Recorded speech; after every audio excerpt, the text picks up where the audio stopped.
Welcome to the Underground, the Steel City Underground, a Pittsburgh Steelers podcast made by fans like you, for fans like you. Now, here's your host, Joe Kuzma. Hello, everyone, and welcome to another edition of the Steel City Underground podcast. I am your host, flying solo once again, Joe Kuzma. Had a lot of fun with my last guest, Steel Dad. Once again, thank you, Mark, for joining me on the show. Now it's time. It's time to preview this Sunday's upcoming game. The Pittsburgh Steelers, the 6-5 Pittsburgh Steelers, playing at Heinz Field, welcoming the 8-3 New York Giants. A lot of people kind of queasy about this one. They see the record, they see that the Giants are 8-3, and it worries them. I think everybody should be thinking about the Giants in much the same way as the Steelers, because you're worried that the Steelers they broke this losing streak by beating two bad teams. Well, they beat the teams that they should. It's always that they don't beat the teams that they should. They beat the teams that they should. They beat them decisively, specifically the Colts. They didn't have to deal with 30 to 40 mile per hour winds, and they did it on a short week. Now they've been on a mini bye, and I am going crazy. I'm going antsy. I'm antsy. I'm hyped up. I cannot wait for a football game that's played in Pittsburgh, especially. The Steelers have 3 of them to finish out their last 5 games. They only had one in the month of November. That was with the Dallas Cowboys. That shootout with all the lead changes. Oh, you know what? It's funny. You talk about silencing your phones and meetings and whatnot, and, well, I just get buzzed in the middle of this, and I got to share this tweet with you guys. This comes from Ryan Scarpino, who is one of the PR guys with the Pittsburgh Steelers, and he says that this is quoting Todd Haley on if Le'Veon Bell playing 95% of the snaps is an issue. He goes, "Is this the Le'Veon gets tired thing?" In brackets, smiles. He's never tired. And this kind of reminds me of, it did the Daily Steelers grind. We do this maybe 6, sometimes 7 times a week over on SteelCityUnderground.com. And we pull tweets and maybe some Instagram things here or there. Facebook sucks for sharing things on a website. That's why you don't see anything from Facebook on there. But our Facebook is very good. If you don't follow us, like the page. It's about 9,000 people that do. Thank you very much. But anyway, we pull these tweets, we share these things, and Vince Williams kept answering like the articles in much the same way I get irritated when somebody answers the title to one of the articles. We spend a lot of time researching and writing, and trust me, this is a side gig for all of us. We're fans. We're Steelers fans. None of us are making rolling in the dough, let alone put anything in our pocket, writing these articles and whatnot. And then it's true. It's really true across the industry too, believe it or not, folks. And this is kind of a hobby, but we do take it very serious. So when they're asking whether or not, I think it was Behind the Steel Curtain posted something about whether Stephon Tuitt had earned his future as a Steeler, and Vince Williams he replies back, "Ask Josh McCown," because if you remember, Stephon Tuitt just flattened him about 2 weeks ago when McCown got out of the pocket. It was like splat. For those of you who remember Frogger trying to cross the road and would get run over, that's what it looked like. I'm sure it's what it felt like to be Josh McCown there. So getting back on track, the whole Twitter thing just got me right off track here, and I apologize. So we're going to talk about some Steelers-Giants stuff here, but I was trying to make some parallels because they do have the Steelers as a 6-point favorite. The over-under is a 49.5 for this game, and that's despite the Giants having the NFC's second-best record, second best to the Dallas Cowboys, who are also in their division, and that's a team that the Giants beat the first game of the year. The Cowboys have not lost since, and they only beat the Cowboys by the slimmest of margins, 1 point. So, what team are we looking at with the New York Giants? They beat the Saints by 3. They did hold the Saints at home to 13 points and only won by a field goal. They lost to the Redskins by 2. They lost to the Vikings by 14. They lost to the Packers by a touchdown. They beat the Ravens by 4 points. at home. They went to Los Angeles and won against the Rams by a touchdown. And then they beat the Eagles by 5 points. And they're on this, whatever, what is this? 6-game win streak here. And they started the season 2-3. So they're now at 8-3, having beat, since their bye, the Eagles, and then they beat the Bengals by a point, the Bears by 6 points, and then they pretty much decisively, they almost through 3 quarters didn't look like they were going to beat the Cleveland Browns, but Cleveland imploded and McCown fumbled like 3 times, and the sack party has been out for this revamped Giants defense. Now, there's a lot of parallels between the Pittsburgh Steelers and the New York Giants. First of all, you've got the ownership. You've got the Maras and the Rooneys, who they get called the first family of football. They have a lasting impact on this league. Wellington Mara, nicknamed the Duke, his name is on the football, the Wilson football that is used in National Football League games. It was on it before, too. They kind of brought that back. I guess it disappeared for a while. I don't know. I just remember as a kid seeing the Duke on the football, wondering what that was. That's what it's named after. And, of course, we all know the Rooneys and their influence on the league. These front offices don't change too often, whether it be general managers, coaching staffs. Now, Ben McAdoo is in his first year as the head coach, but this is his 3rd year in the Giants organization. He came in a couple years ago to help clean up Eli Manning's bad habits of throwing the ball to the other team. And then he took over for Tom Coughlin, who had been there since Eli had been drafted, 2004. And, of course, there's the similarities right there. We're talking about Eli. Eli's only ever played for 2 head coaches. So is Ben Roethlisberger, being Bill Cowher and Mike Tomlin. These guys came out in the same draft. Eli, number 1 overall. Cried, complained, bellyached, moaned to get traded from the Chargers who took him and sent him packing to the Giants, where he's stayed ever since, for Phillip Rivers, who's also had a very good career. But he hasn't won 2 Super Bowls like Eli Manning or Ben Roethlisberger. And, of course, Ben has been in 3 of those big games. And Ben has lost 3 more playoff games, but won 3 more playoff games than Eli Manning has. So if that's interesting enough to you. The Giants, they won the Super Bowl about 5 years ago. They have not been in the playoffs since, and the Steelers have 1 playoff win since. These teams are rebounding. You had a kid that was drafted pretty high for the Giants as a running back, and then he had to quit the NFL.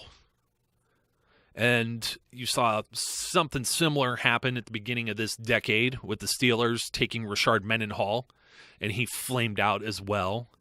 You see both of these defenses who have had Pro Bowl, All-Pro, and Hall of Fame caliber players seemingly have to be rebuilt. Both these teams were terrible in pass defense last year. The Giants were only one of 2 teams worse than the Steelers in defending the pass in 2015. And they spent some money in free agency to help try and shore that up. They got cornerback Janoris Jenkins. They drafted a guy, Eli Apple, as a corner just in this past draft, top draft pick. Same thing the Steelers did with Artie Burns.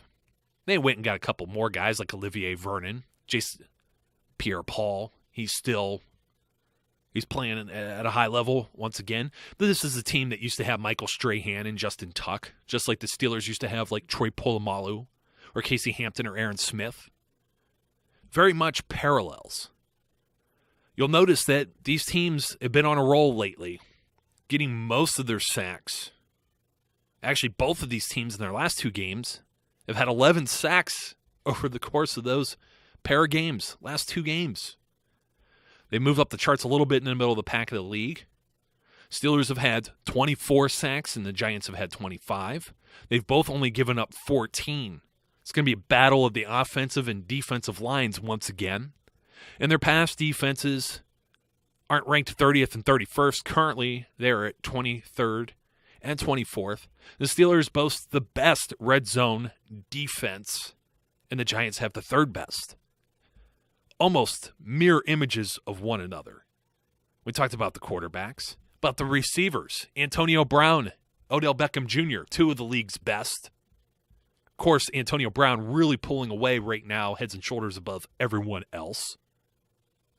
So what you're going to see here is two teams that are very similar with one another, both biting, clawing, and fighting to make the playoffs. The Steelers, it's believed, will have to win their division, and they have a weak schedule coming up. This may be the best schedule left, or the best team left on their schedule.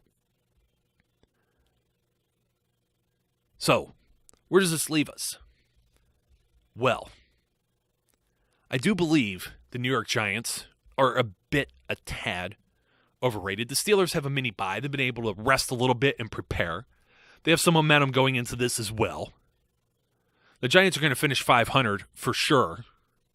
No doubt this year. Because of the streak that they've been on. The 6-game winning streak they've been on. But they're terrible in December.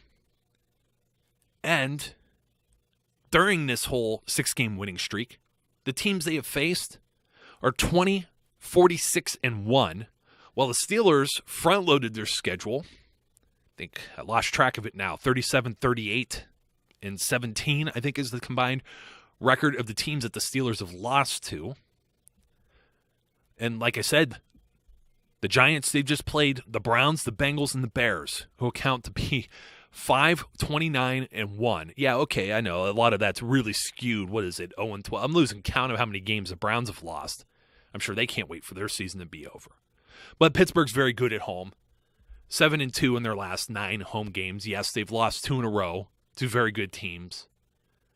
You feel this is a game that could, I don't want to call it a trap game. A lot of people very concerned about the Steelers' defense. I think they're figuring it out. I think the pieces are finally there. I'm really excited about a lot of these guys. I was talking with Steel Dad about it, talking with some of the members over at Steel City Underground about this. Artie Burns is stepping in. I mean, geez, this kid. You take a guy in the first round, you think he might not even get on the field this year. Very difficult to be a rookie and play in the NFL, let alone have 3 rookies on your defense, and they all appear to be playing at a high level. They're going to make mistakes. They are rookies. But, man, they're growing fast. You really, really, really, I did not think Artie Burns would be on the field already. And there's some talk that he might shadow Odell Beckham Jr., might get in his head. But Ross Cockrell on the other side is capable, and they had been playing them each on one side of the field or the other. We didn't even hear Artie's name really called with the Colts. They didn't throw his way. And they paired up T.Y. Hilton over on Cockrell's side. It looks like Cockrell's been getting beat up a little bit, just staying on one end instead of shadowing anyone. But he, too, when he moves around, has been a shutdown guy. And don't forget William Gay, highest grade on the defense in that Colts game. Now, I know it's Scott Tolzien. This is still a Colts team that was knocking on the door on the goal line twice that was stopped. This is still Eli Manning, who dials up the picks like no one else. You got to get loud. You got to get crazy here at Heinz Field, folks. Steelers Nation. You realize some of these offensive linemen for the Giants are hurt. They might not be playing in this game. They've got to make some adjustments. That means it's ripe for the picking for false starts. Get in Eli Manning's head. Steelers, 12th in total yards per game, 8th in passing, 18th in rushing, tied for 13th in scoring. And then, of course, you got the Killer Bees. AB has 82 catches, 998 yards, 10 touchdowns. Le'Veon Bell, 1,136 yards from scrimmage and 4 touchdowns, and all of those touchdowns coming recently. He's on fire. Like Haley said, this guy doesn't get tired. The Giants average about 21 points per game. The Steelers average 24.2. The Giants are only giving up 19.4. The Steelers are giving up 20.2. And in the yards department, the Giants, their net yards per game, 335, might as well call it 336, to may as well call it 365. Somewhat evenly matched. So we're going to see whose defense rises and whose falls in this game. Like I said, the Steelers are tied 15th with 24 sacks. James Harrison is leading the whole group with 4. We're going to see that rotation probably scrapped. They said they're going to go with the hot hand. That hot hand, to me, means Anthony Chiquillo, and maybe seeing Chiquillo get about 3/4 in the snaps on one side, and then saving maybe James Harrison, who could go about as much as he could go at 38 years old, and getting Bud Dupree out there to play practically full-time, unless he makes some type of mental error or some type of mistake. I think we're going to see the most with those three guys. Steelers have the sixth best turnover differential. They're at +4. They have 14 takeaways, 10 giveaways. They have not given the ball away in several games. Key to winning football. Giants have 21 sacks during the 6-game win streak.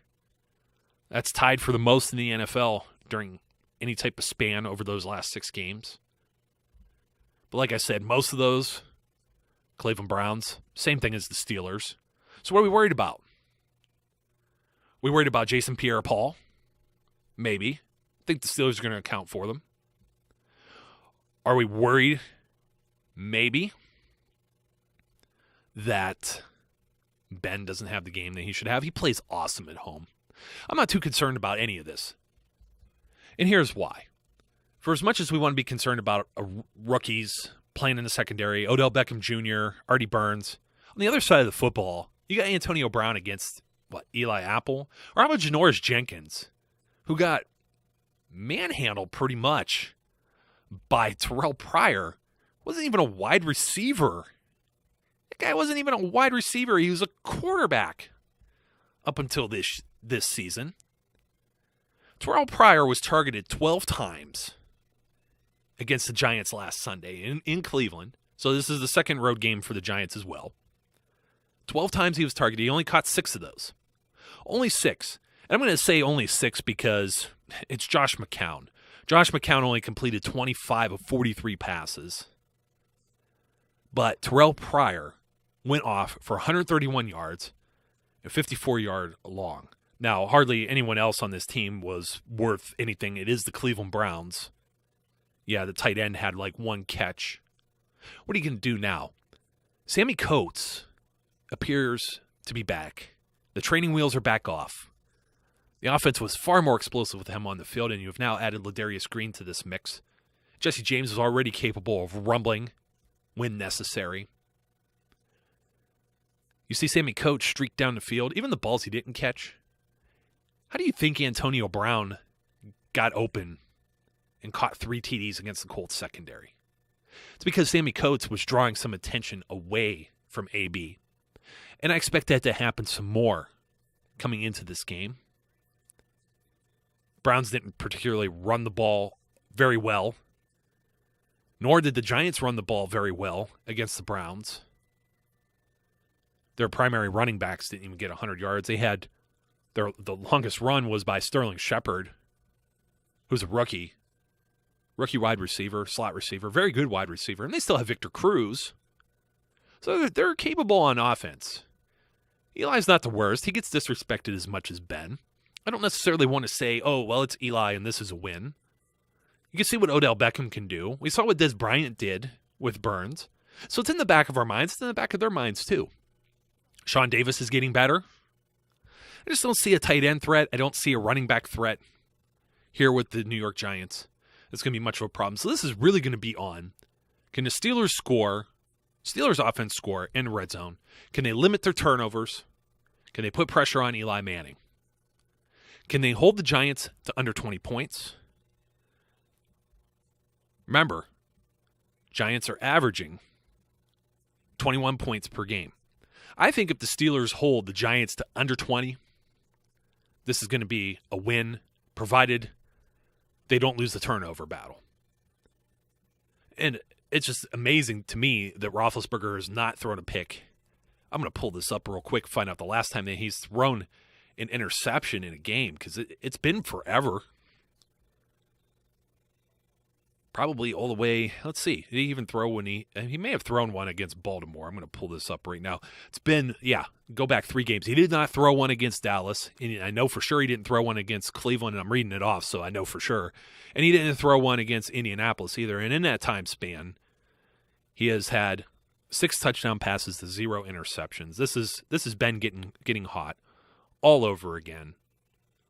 Could totally see this happening. I mean, before he got hurt, Kansas City and New York Jets games, he threw 9 touchdowns to 0 interceptions. This is the guy that we're going to hitch the saddles to. And Le'Veon Bell, too. Let's not forget about Bell. You may even get D'Angelo Williams back for this game. There's some rumblings about that. Still waiting to see what's going to go on with like Darius Hayward-Bay. I guess Jamarco Thomas is going to be back too, which will help with the special teams because Odell Beckham Jr. has been returning punts too. He had one called back he would have returned. It was called back for a penalty.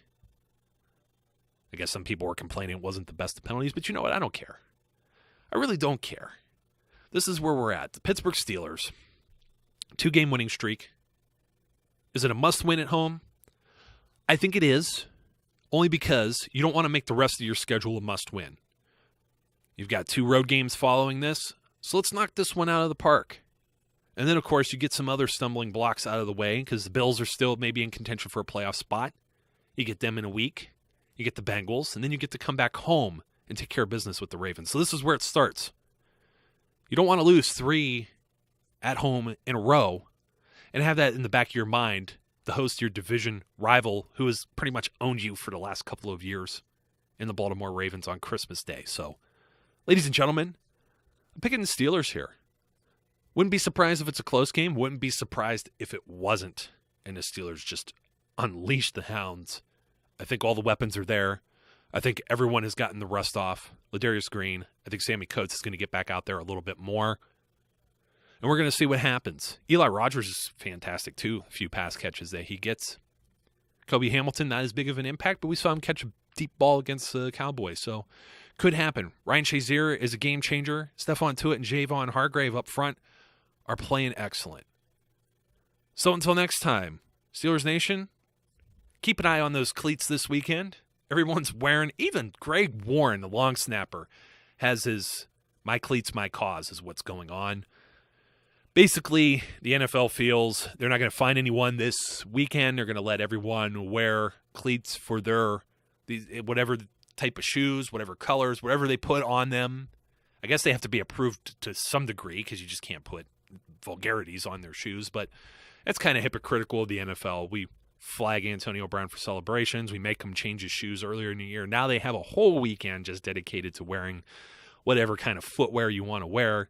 Greg Warren's got some. I saw Will Gay has put some out there. I haven't seen Antonio Brown's yet, but I'm willing to bet that most of the players, you're going to see some very colorful stuff this weekend. So keep an eye out for that.